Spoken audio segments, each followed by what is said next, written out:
திருச்சிற்றம்பலம். தென்னாடுடைய சிவனை போற்றி, எந்நாட்டவர்க்கும் இறைவா போற்றி. அனைவருக்கும் வணக்கம். நாம் இன்னைக்கு குரு பகவான் வக்ரகதியாக போகிற பலனை பற்றி பார்க்க போகிறோம். அக்டோபர் துலாம் ராசி. துலா ராசியிலிருந்து 8ஆம் வீட்டில் பார்த்துட்டிங்கன்னா குரு மறைஞ்சு நிற்கிறார்.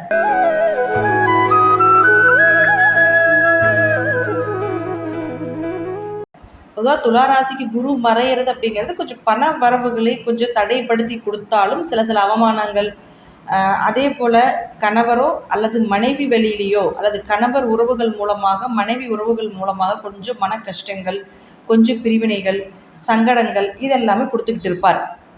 அதே போல் ஒரு சிலருக்கு 8ஆம் இடங்கிறது நம்ம அவமானம் மட்டும் சொல்லக்கூடாது. திடீர் அதிர்ஷ்டம், திடீர் வருமானம் இதெல்லாமே 8ஆம் இடம் தான்.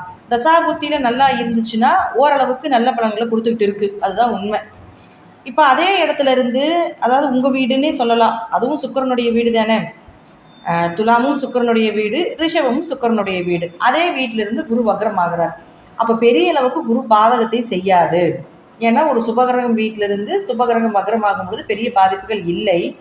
இருப்பினும் குரு அப்படின்னு சொல்லக்கூடியவர் 3 மற்றும் 6ஆம் அதிபதினு சொல்கிறோம். அப்போது 3ஆம் அதிபதி 8ஆம் வீட்டிலும் 6ஆம் அதிபதி 8ஆம் வீட்டிலும் மறைந்தால் கெட்டவன் கெட்டால் கிட்டிடும் ராஜயோகம் அப்படிங்கிற அமைப்பு உண்டு. இதில் ஒரே ஒரு விஷயம் என்னென்னா, உங்கள் ஜாதகத்தில் குரு வக்ரமாக இருக்கான்னு பாருங்கள்.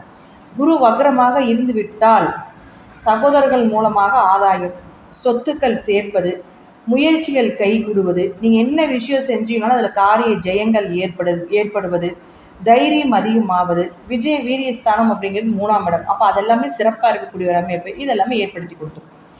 அதே போல் 6ஆம் இடம் அப்படிங்கிறது கடன், நோய், வழக்கு, உத்தியோகம், உங்களுடைய சித்தி உறவு முறைகள் இதெல்லாமே சொல்கிறது 6ஆம் இடம். அப்போ வேலை வாய்ப்புகள் தேடிக்கிட்டு இருக்கீங்க, ஒரு நல்ல வேலை வாய்ப்புகள் கிடைப்பது, ஒரு இடம் விட்டு இன்னொரு இடம் மாறலாம்னு நினைக்கிறீங்க, அதற்குண்டான மாற்றத்திற்கு உண்டான வேகத்தை கொடுப்பது. ஏன்னா குரு அப்படின்னா வேகம், அதிகப்படுத்துதல், அந்த விஷயத்தை மிகைப்படுத்தி சொல்கிறது அப்படிங்கிறது அமைப்பு. அப்போ வேறு வேலை தேடக்கூடிய ஒரு சூழ்நிலைகள் இதெல்லாமே கொடுக்கும். அப்போ கடன் ஏதாவது இருக்குதுன்னா கடனை சீக்கிரம் அடைச்சிடலாம், நோய்க்குள்ள நல்ல மருத்துவரை தேர்ந்தெடுத்து கொடுப்பது, இது எல்லாமே உங்களுக்கு ஏற்படுத்தி கொடுத்து விடுவார். ஏன்னா சுபகிரகம் வக்ரமாகிறது பெரிய அளவுக்கு பாதிப்புகள் கொடுக்காது. ஏன்னா அசுபகிரகமாக இருக்கக்கூடிய சனி வக்ரத்தில் இருக்கார். சனி 5ஆம் இடத்துலேருந்து வக்ரமாக இருக்கிறதுனால குழந்தைங்களுக்கு ஏதாவது ஒரு சில விஷயங்கள் செய்ய முடியாத சூழ்நிலைகள் இருந்தாலும் கூட இந்த சுபகிரகம் வக்ரமாகிறது பெருசாக உங்களுக்கு நல்லதை மட்டுமே பண்ணும். உங்கள் ஜாதகத்தில் குரு வக்ரமாக இருந்தால். இதே உங்கள் ஜாதகத்தில் குரு வக்ரமாக இல்லை அப்படின்னா கொஞ்சம் சகோதர உறவுகள்கிட்ட கொஞ்சம் கவனமாக இருந்துக்கோங்க. பெரிய முயற்சி, பெரிய இன்வெஸ்ட்மெண்ட் புதுசாக எதுவும் பண்ணாமல் இருக்கிறது சிறப்பாக இருக்கும். கொஞ்சம் வெளியிடங்களுக்கு போயிட்டு வர்றது, கொஞ்சம் வெளி பயணங்களை கொஞ்சம் தவிர்த்து கொள்வது என்பது சிறப்பு. கடன் வாங்க வேண்டிய ஒரு சூழ்நிலையை கண்டிப்பாக கொடுப்பார், நோயை அதிகப்படுத்தி கொடுப்பார். இதெல்லாம் கொஞ்சம் கவனமாக இருந்துக்கோங்க. முடிஞ்ச அளவுக்கு கடன் இந்த டைமில் வாங்காமல் இருக்கிறது சிறப்பு. ஒரு வேலையை விட்டு இன்னொரு வேலைக்கு போகலான்னு தோணும், ஆனால் தசாபுத்தி நல்லா இருந்தால் மட்டும் மாறுங்க. தசாபுத்தி நல்லா இல்லை அப்படின்னா மாறினீங்கன்னா மீண்டும் இன்னும் பிரச்சனைகளை அதிகப்படுத்தி கொடுக்கக்கூடிய ஒரு சூழ்நிலைகளை கொடுத்துரும். ஸோ அதனால் உங்கள் ஜாதகத்தில் கொஞ்சம் அந்த குரு வக்ரமாக இல்லைன்னா கொஞ்சம் கவனமாக இந்த 4 மாத காலங்களையும் கடந்து செல்வது என்பது ஒரு சிறப்பான விஷயமாக இருக்கும் அப்படிங்கிறத தெரிஞ்சுக்கோங்க. பொதுவாக 8ஆம் இடத்தில் குரு இருந்து 2ஆம் இடத்தை பார்க்கும்பொழுது வருமானம் வரும் அப்படிங்கிறது இருந்தாலும் கூட உங்களுக்கு தசாபுத்தி சப்போர்ட் பண்ணால் முழுமையாக அதை அனுபவிக்கக்கூடிய ஒரு சூழ்நிலையிலும் ஏற்படுத்தி கொடுத்துவிடும்.